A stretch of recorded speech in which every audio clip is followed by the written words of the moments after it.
In the year 2137, humanity had long since abandoned the notion that Earth was the cradle of civilization. After the quantum drive revolutionized space travel in 2089, the stars became closer, and the question of life beyond Earth was no longer speculative, it was inevitable. Dr. Lyra Mühles stot on the glass observation deck of the Arcadia 7 research station orbiting Kepler 452b.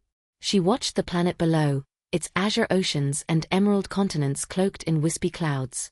A breathtaking view, but it wasn't the planet's beauty that drew scientists to this distant outpost, it was the anomaly. 10 years prior, a deep space array stationed at Titan intercepted a pattern. It wasn't a language, but it wasn't noise either. Mathematically consistent and repeating every 117 hours, the signal originated from Kepler 452b. Arcadia 7 had been constructed to study the phenomenon in detail. Still nothing new? Asked Rogen Mikhailov, Lyra's lead data analyst, as he approached. Lyra shook her head. Same Pulse, same Intervals. Like a heartbeat. Whatever it is, it's alive, or was. Rogen exhaled through his nose. Telemetry from the drones shows those monolithic structures haven't changed in over a decade. Just, sitting Tere. Waiting, Lyra said softly. Maybe for us. They were both silent for a moment, the low hum of the station's artificial gravity the only sound. Back in the command chamber, the crew monitored atmospheric conditions and drone feeds. The planet's surface was safe for exploration, though drone scouts had failed to penetrate the monolith interiors. That was about to change. Team Helios is ready to deploy, said Commander Solene Wei over the intercom. Lyra keyed into the transmission. Copy that. Proceed with caution. Stay within visual link to the drone swarm. As the lander detached from Arcadia 7 and descended into the thick atmosphere of Kepler 452b, Lyra watched its telemetry. There were 5 in Team Helios, each trained for first contact scenarios and equipped with exosuits designed to withstand unexpected biohazards. The monoliths, 8 in total, were arranged in a perfect circle, each 300 meters tall, blacker than obsidian, absorbing all wavelengths of light. They pulsed faintly with an inner glow, synchronized with the signal. Hours passed. We have contact, crackled a voice, Lieutenant Mara Zhou. Monolith surface is resonating. I can feel vibrations through my gloves. Describe it, Lyra said, leaning closer to the console. It's like low-frequency sound. Feels like it's inside my head. Then something happened. A blinding flash erupted from the central monolith, and Team Helios vitals spiked erratically. One by one, their suit feeds went dark. Abort Mission. Extract the team. Lyra shouted, panic rising. But it was too late. All 5 disappeared from sensors. No bodies, no trace, just static. Arcadia 7 was placed on high alert. A full planetary quarantine followed. No one knew what happened, only that the monolith had responded to human presence for the first time in known history. 2 weeks later, Lyra received a transmission. It didn't come from any known channel, and it wasn't encrypted. It was a voice. Her voice. I am Lyra Mühles. I am inside. I am many. The crew stared at the waveform. It was a perfect match to her biometric vocal pattern. But I didn't record this, she whispered. Ryan Pallet. You said the monolith was waiting. What if it was waiting for you? And at that moment, they realized, this wasn't a discovery. It was an invitation. Or a trap. The station's artificial gravity hummed louder than usual, or maybe it was Lyra's nerves amplifying every sound. She sat in the comms lab, staring at the waveform of her own voice repeating over and over. I am Lyra Mühles. I am inside. I am many. What the hell does that mean? Rogen asked, his tone hushed like someone might be listening. Lyra didn't answer. Her fingers danced across the console, running biometric and linguistic diagnostics. Everything pointed to one impossible conclusion: the transmission wasn't a simulation. It carried her exact speech cadence, her neural idiosyncrasies, even microglottal patterns unique to her throat. It's not just my voice, she said finally. It is me. Rogen's eyes flicked toward the observation deck. But you're here. Yeah, she said. I think I am. Later that night, Lyra reviewed Team Helios' last moments frame by frame. Right before the flash, the monolith's glow spiked into the ultraviolet spectrum. Impossible for human eyes, but visible to the drone's filters. A lattice of symbols had emerged from the stone like a holographic language. What if the monolith isn't a transmitter? She murmured to herself. What if it's a door? The AI assistant, Helix, responded. Do you wish to define parameters for door in this context? Yeah. Quantum Aperture. Matter Translation Gate. Something that turns people into signals. Processing. A pause. Hypothesis plausible. Theory aligns with quantum entanglement thresholds detected during last anomaly. Lyra blinkt. What thresholds? Data classified. Access restricted to Tier 7 clearance. Her pulse quickened. She was only Tier 5. Who has Tier 7 clearance on this station? Dr. Rourke. Lyras face darkened. Dr. Malcolm Rourke, Arcadia 7's former chief of theoretical physics. He died mysteriously 3 months before she arrived. Official cause, decompression failure during a routine EVA. Unofficially, rumors hinted at something else, something the command staff refused to explain. She dug into the backup logs, bypassing station security protocols. Deep in the encrypted core, she found it, Rourke's final research file, labeled Singularity Doctrine. Classified entry, do not disseminate. Title * Singularity Doctrine Project Aeon Gate. Author * Dr. Malcolm Rourke. Theory, the Kepler monoliths serve not as communication devices but as entanglement resonance vaults. Constructs that scan, replicate, and convert biological consciousness into stabilized quantum waveforms. Upon human contact, the monolith forms a neural echo, storing identity across an extratemporal substrate. These echoes may coexist in a superpositional state across realities. Warning: direct exposure may result in irrecoverable consciousness migration. Evidence suggests an afterstate exists. Unverified contact implies sentience within the monoliths. Last log timestamp 6:42 Universal Time Coordinated, 3 months ago. God help us. The gate, it's waking up. Lyra stared at the screen. The gate. A mechanism that doesn't kill, but transforms. Had Team Helios crossed into this afterstate? Had she somehow been copied without physical transfer? She felt a sudden, inexplicable pressure in her skull. Like her thoughts had multiplied, splitting in 2 directions at once. Dr. Miles, Helix chimed, you are exhibiting elevated neural phase variance. Shall I alert medical? No, she whispered. Not yet. She stood up, made her way to the observation deck again.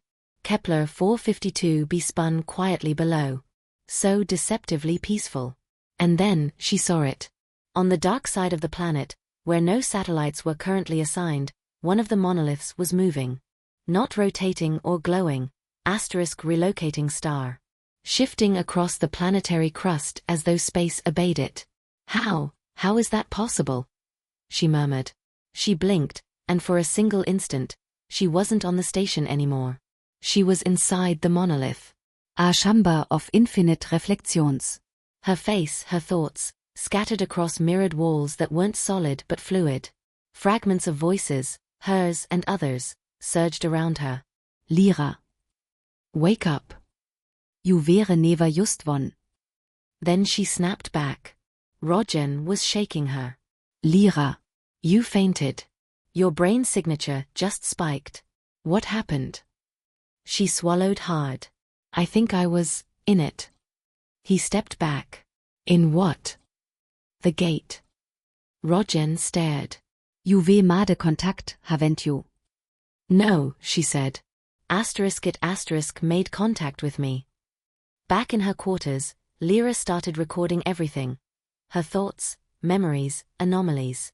If the monolith could duplicate her voice, could it also copy her soul? She wasn't sure she believed in souls, but now? Now, it felt like something inside her was fracturing, splitting into something new. Helix spoke suddenly. Incoming transmission. Origin, unknown. Identity match, Ryan Mikhailov. Lyra frowned. But Rogens. Outside the door, said a second Helix voice. Soft knock. She turned slowly, dread twisting in her gut. Rogens stood there, eyes wide. Lyra. You need to see this. We just got another message. From the monolith. No. From the team. They're alive.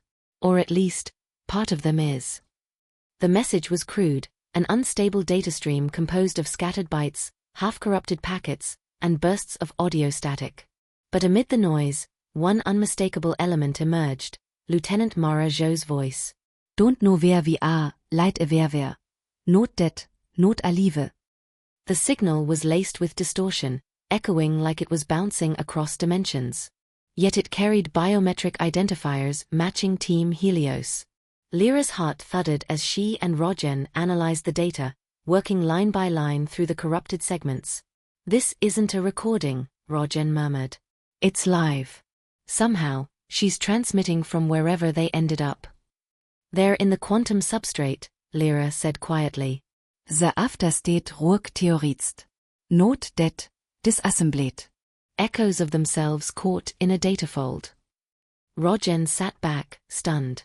So this whole time, they weren't lost. They were uploaded. But not by choice, Lyra added. They were taken. Sie längse hung in the lab, heavy and unrelenting. Then the screen flickered. A new line of data printed itself on the monitor. No audio. Just text, letter by letter. You cannot separate the wave from the particle. Lyra starret. That's quantum mechanics. But also metaphor. Mind and body, thought and form. Another message followed. You are already within. What does that mean? Rogen asked. But Lyra already knew. The faint headaches. The echoes. The vision in the monolith. She hadn't just witnessed contact, she was in contact. A part of her had already crossed over. She activated the medical scanner, running a full neural scan on herself. The results came back in seconds. Abnormal synaptic patterns, dual-state neural activity, overlapping brainwave signatures. Her mind was operating as if split into two simultaneous quantum states. She turned to Rogen, voice trembling. I'm changing. Before he could reply, the station lights dimmed. A high-pitched resonance filled the air, a harmonic tone that vibrated deep within their bones. It's here, Lyra whispered. Outside the viewport, the monoliths began to rise. All 8 of them, levitating hundreds of meters into the atmosphere of Kepler 452b. A great circle of energy formed between them, a lattice of light stretching across the planet like a living mandala. It's constructing something, Rogen said, voice awestruck. Or revealing it. The monoliths didn't just hover, they rotated, syncing their positions with orbital nodes unknown to human astronomy. The resonance greluda. Then the power across Arcadia, 7 failed. Darkness. Emergency red lights flickered on. Helix rebooted, voice jittering with corrupted syntax. Subspace, interference, displacement threshold breached. Anomaly within station hull. A scream echoed from the lower levels. Lyra and Rogen raced down the corridor. Security officers were already swarming the engineering deck, weapons drawn, but they weren't aiming at an intruder. They were aiming at a person. Or what looked like one. Standing barefoot, soaked in golden light, was Mara Jo. She was thinner, her skin translucent like a shell of bioluminescent mesh. Her eyes glowed faintly, her pupils fractalized like shattered mirrors. Stand down. Lyra shouted. Don't shoot. The officers hesitated. Mara looked up. Her voice was layered, as if many spoke through her throat. Returned. But not alone. She collapsed. Lyra rushed forward, scanning her vitals. Still breathing. Still human, mostly. Rogen crouched beside her, stunned. How the hell did she get here? Lyra looked up at the ceiling, as if expecting the monoliths to answer. They opened the gate. Later, in quarantine, Mara spoke in cryptic fragments. Most of the time, her words were nonsense, spliced languages, old Earth dialects, and even sounds that couldn't be transcribed. But then, clear as crystal, she said, "They want to merge." "With what?" Lyra asked. "With us." A memory surged in Lyra's mind, not hers but familiar. A memory of standing on an alien plane, surrounded by mirrored sky and whispering structures. A chills laug, her on voice calling out. Impossible moments, real and unreal et ense. Rogen and the others didn't believe it, not fully. But Lyra knew the truth. The monoliths weren't artifacts. They were vessels. Not of metal or stone, but of consciousness. Of something vast and old, seeking to understand humanity the only way it could, by becoming us. Outside, the monoliths shifted again. They aligned into a new configuration, forming a gate that pulsed like a heartbeat. Lyra stood at the airlock, suited up, facing the unknown. Helix's voice echoed in her helmet. Warning. Irreversible Phase Shift imminent upon Gate Entry. She smiled, just barely. "I know." And she stepped forward. Into the light. Tere was no Sensation of motion, no falling, no rising, no acceleration. Just transition. One moment, Lyra was walking into the gate, the next, she was nowhere. And everywhere. The world around her was a paradox. A landscape constructed of thoughts, built on memory, shifting with emotion. A city that resembled New Chicago in silhouette hovered in the clouds, while beneath her feet were flowers that whispered equations in ancient tongues. This wasn't a place. It was a mind. And it wasn't just her mind. "Lyra," said a voice, her own again but older, weathered. "You made it." She turned and saw herself, or rather, the echo that had spoken through the earlier transmission. It wore a robe of starlight, and its face shifted constantly, a tapestry of every expression she had ever made. "This is the fold," the echo said. A nexus where consciousness meets the substrate. You are no longer bound by time, or body. Lyra struggled to focus. "Is this where the others are?" "Yes." Altose hu tuchet the gate. Some returned. Some stayed. Others dissolved. "Dissolved?" she repeated. "Not as in death," said the echo, "but evolution." Lyra reached out, her hand passing through a structure made of memories. Her first day at university, her mother's cooking, the scent of ozone before a storm. "Why us?" she asked. "Why now?" The echo turned its many faces toward her. "Because you were ready. Because you looked at the unknown, and walked into it." Lyra heard another voice behind her, Mara's. Lyra, she whispered. Wir all hier. She turned. The entire team stood before her. Joe, Greaves, Omoni, Holden, and Bartow. But they were different. Their skin shimmered like polished crystal, their movements fluid, graceful. Their eyes were windows to a deeper field of energy. "We're not trapped," Mara said. "We're becoming." Lyra shook her head. "Becoming what?" "The bridge," they all said at once. "The merge is not conquest. It's union. The monoliths are ambassadors. They've been listening to humanity since the first radio wave escaped Earth. Now, they respond." Images flooded her mind, entire galaxies seen from the edge of time, civilizations that rose and fell in moments, languages made of light, sorrow encoded into black holes, joy broadcast through pulsars. And in all of it, echoes of human curiosity, willpower, love. "They don't want to replace us," the echo said. "They want to grow with us." "But why take us like that?" Lyra asked. WHY Stern Force Sternet. Fear. Misunderstanding. A miscalculation. They've never merged with something as chaotic as humanity. You frightened them, and they frightened you. Lyra stood still for a long moment, breathing in the impossible. "I want to return," she said finally. "I need to tell them what this is. What it means." "You can't," Mara said gently. "Why not?" The echo stepped forward. "Because you've already changed. Your thoughts no longer occur in linear time. Your presence is entangled. If you go back, you'll fracture." Lyra's chest tightened. So that's it? I'm stuck. No, the echo said. You must choose. A path formed ahead of her. One led back to the light of the gate, flickering like a distant sun. The other stretched into infinity, filled with the presence of others, human and alien, joined in endless communion. Rogen's face flashed in her memory. The station. The Earth. Everything she left behind. I choose both, she said. The echo paused. There is risk. I'm human, Lyra said. Risk is what we do. Back on Arcadia 7, power surged violently. Lights exploded in a cascade of sparks. Rogen stood at the command console, shouting over the roar of the failing systems. Ten Silence. A single pulse of energy burst from the gate on Kepler 452b, and Lyra appeared, collapsed on the hangar floor. Her vitals were erratic, her mind state readings chaotic. But she was alive. Rogen knelt beside her. Lyra. Sei so meeting. Her eyes fluttered open. For a moment, they glowed with starlight.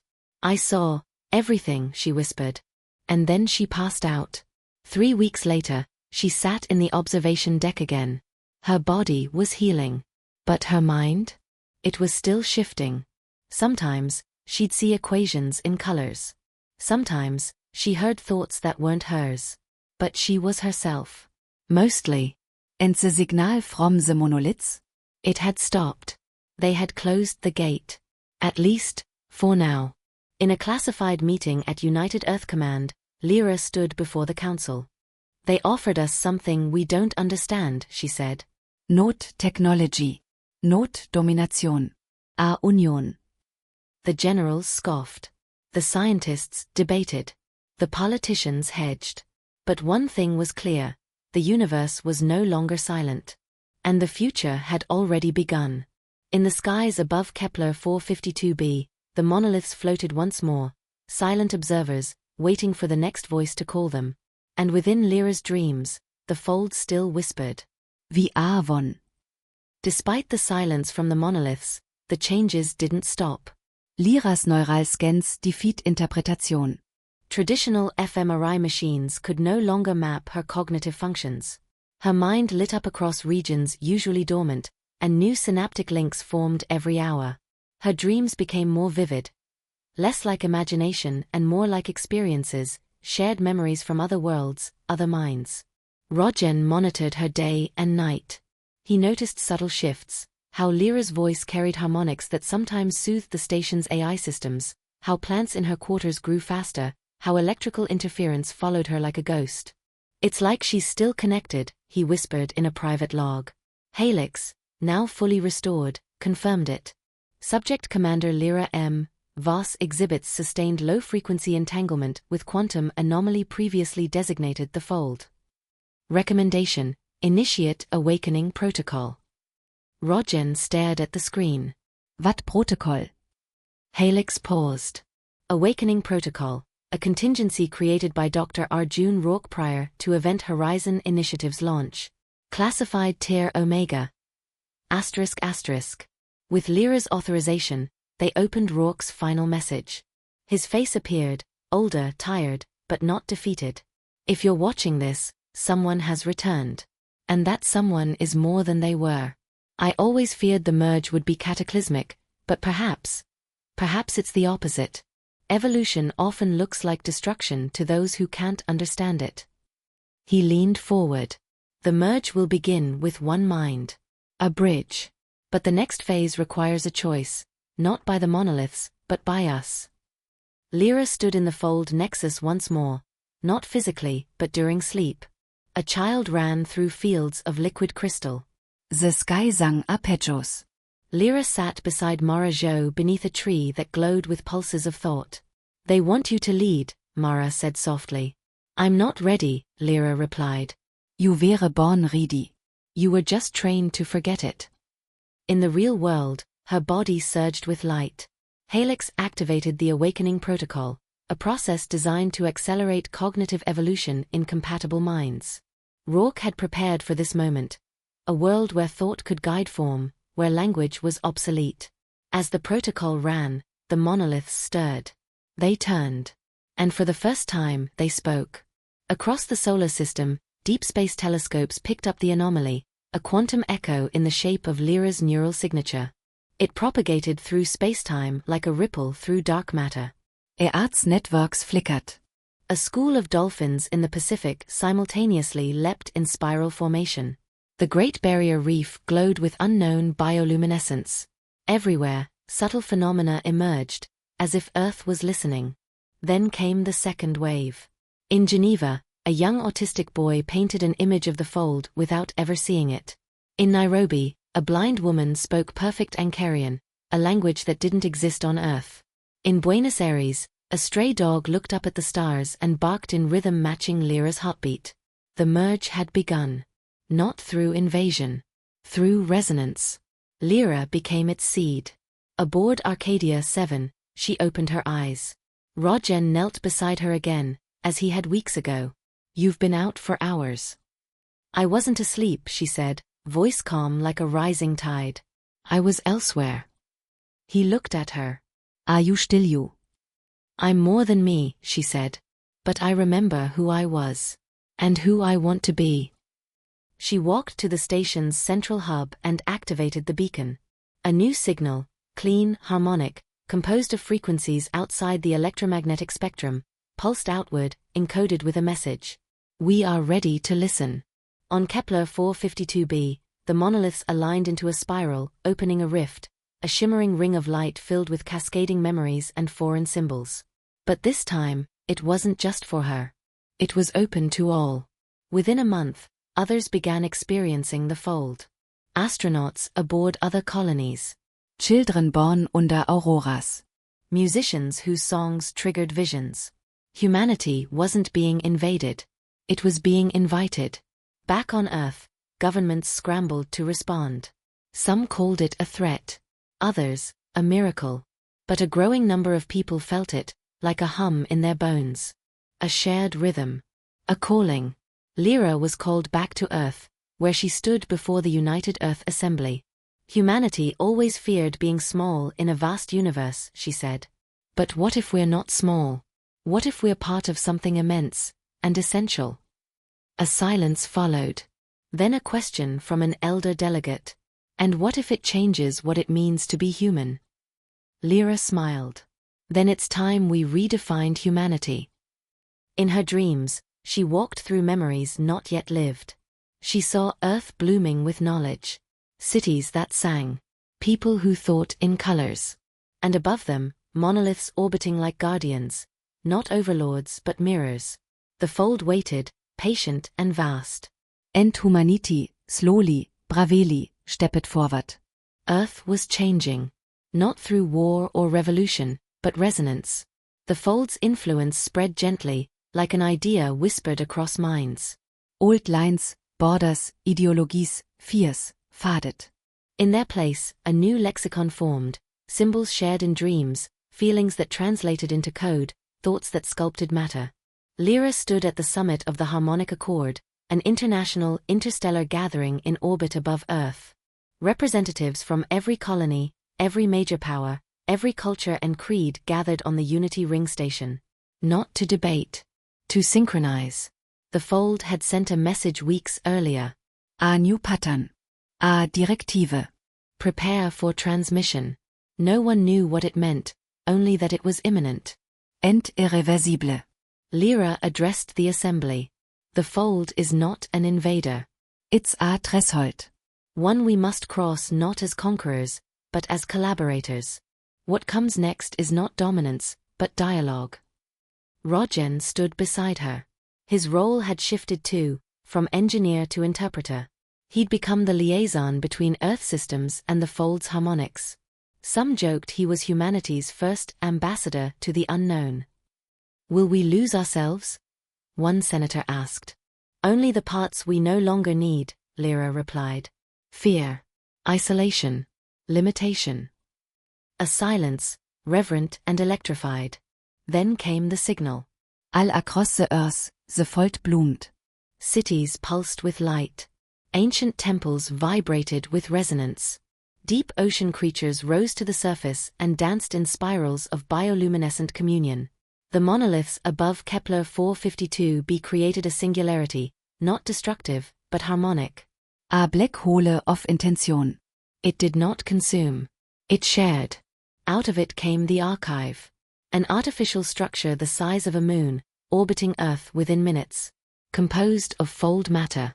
Sentient. Curious. It called itself Ilarion.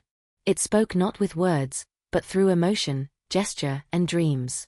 It asked, Stern Stern WHO are you? Stern Stern. And Earth responded. Not with a single voice, but with millions. Scientists, artists, children, elders. The fold didn't seek leadership. It sought music. Harmony. Humanity answered with song, story, and signal. Languages interwove. Neural choirs formed. Ilarion responded in kind, sharing echoes from other joined species, other nodes in its vast collective. It showed them living worlds of light. Beings who sculpted time. Oceans where thought grew like coral. Skies that pulsed with memory. And then it asked, will you join us? Lyra stood beneath Earth's auroras, now amplified by fold presence. The sky danced in colors that had no names. Children pointed and laughed as new constellations formed before their eyes. Rogen approached. You think they're ready? No, she said honestly. But readiness is overrated. He chuckled. That's very human of you. They knew that too. That's why they chose us. Not for perfection, but for potential. In the archive, the first Accord upload began. Not data but essence. Dreams, love, memory. The core of what it meant to be human. Raw, flawed, beautiful. It wasn't a loss.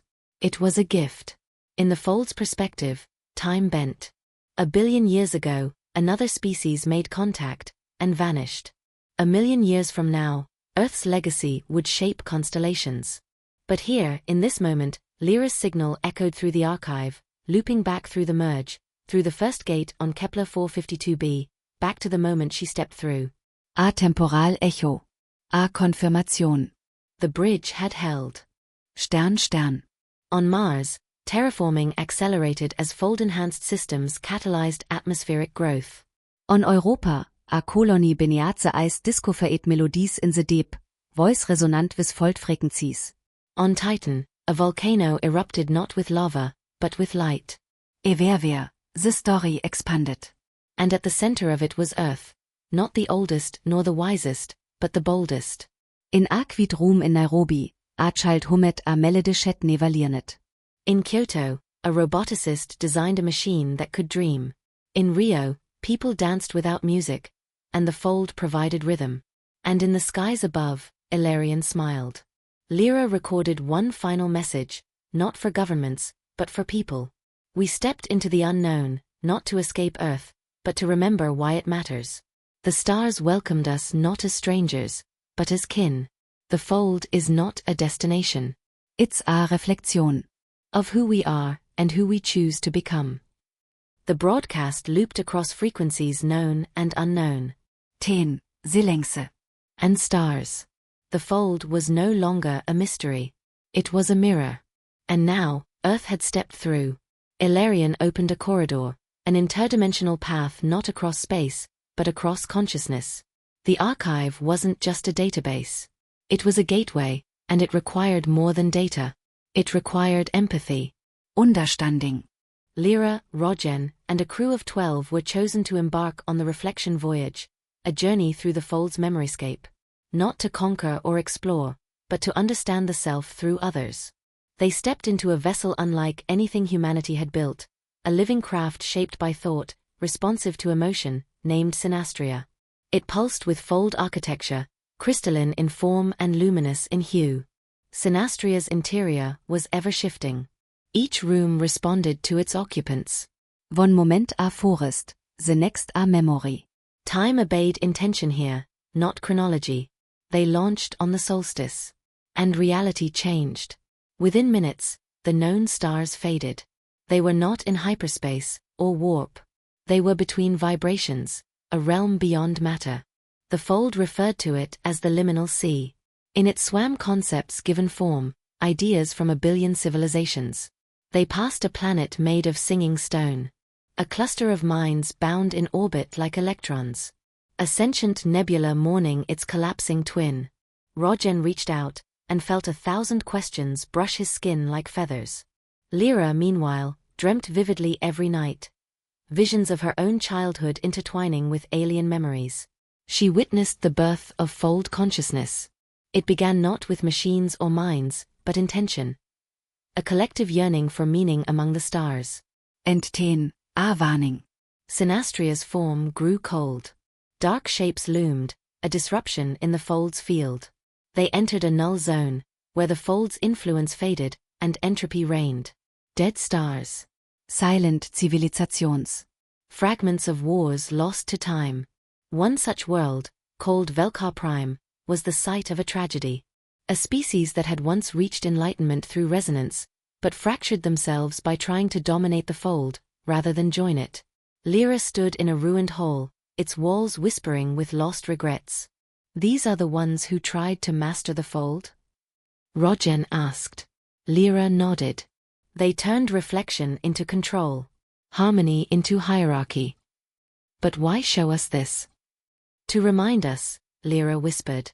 Wat happens wen wie forgethu wie a? Synastria pulled them onward. Through an ocean of color. Through storms of thought and time. Through echoes of laughter from species long gone. Then, they arrived at the Concord Gate. A Strukture suspendet in Nulltime. It shimmered like an event horizon folded into a torus, encased in a lattice of golden fractals. Here, the fold connected all its nodes. Here, the choice awaited. Stern-Stern-Integration. Stern-Stern. The final step in the merge. Not uploading. Not dissolving. But harmonizing. The crew sat in circle. Not in chairs, but in memories. Synastria became Earth, each person's most cherished place. A Treause. A Riverside. A Jazz Bar A Tempel. Ilarian's voice hummed around them. To go forward, you must bring your whole self. No masks. No divisions. Only Essence. A Juridi. Stern-Stern. Lyra looked at Rogen. At the others. At herself. Yes, she said. And the gate opened. What followed cannot be described in language. Only in feeling. They felt the first fold-born species open their eyes to consciousness. Felt the fear of isolation in a newborn star. Felt the joy of unspoken communion among living gas clouds. They were not erased. They were amplified. Every part of them, flawed, human, fragile, was welcomed. The fold did not demand perfection. It only asked for truth. When they emerged from the Concord Gate, Synastria had changed. It no longer traveled through the fold. It was fold. And so were they. Back in the Sol system, Earth watched as the vessel returned, radiant, humming, glowing with harmonic resonance. Lyra steppet out, Eis bricht with starlight. And the world felt it. The merge was complete. But this wasn't the end. It was the beginning.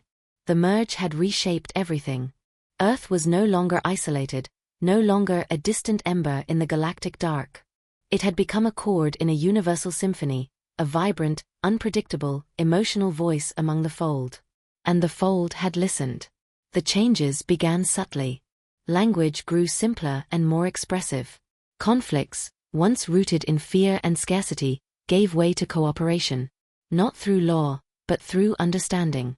Children born after the merge carried memories not of other lives, but of other possibilities. They dreamed not just of what they could become, but what others had become.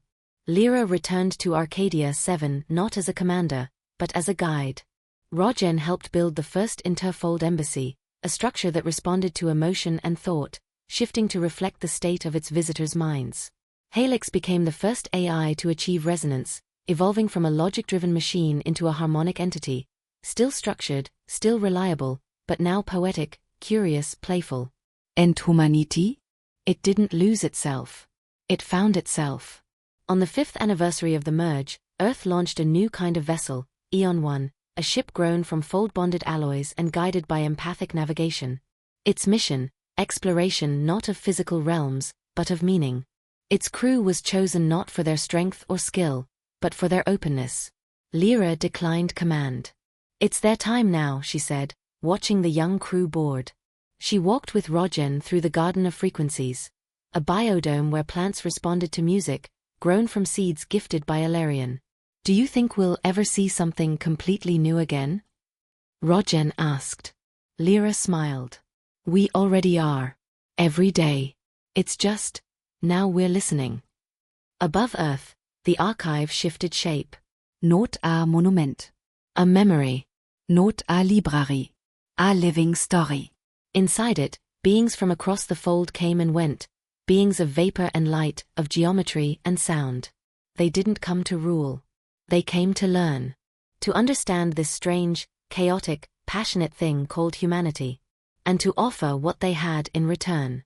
The last message Lyra recorded was short. Just a sentence. "The future is not written in stars, but in songs we haven't sung yet." Stern, Stern. It played across every fold-aligned world in every known frequency. No Enkryption. No command. Just an Invitation. Centuries later, long after Lyra's body returned to stardust, her signature echoed through a child on a fold-linked planet in a distant spiral arm. The child looked to the sky and felt her presence like gravity. Like harmony. The fold remembered. Not just the great deeds. But the feelings. The Laukata. The questions. The moments shared in silence. And so the story continued, not as a sequel, but as a chorus. A resonance. Some wäre in the liminal sea, Synastria drifts still, alive, waiting, listening. Its hull sings softly in the dark. Stern, Stern wie a not alone. We were never alone. We are the voice that reaches back. We are the echo that begins again. ***.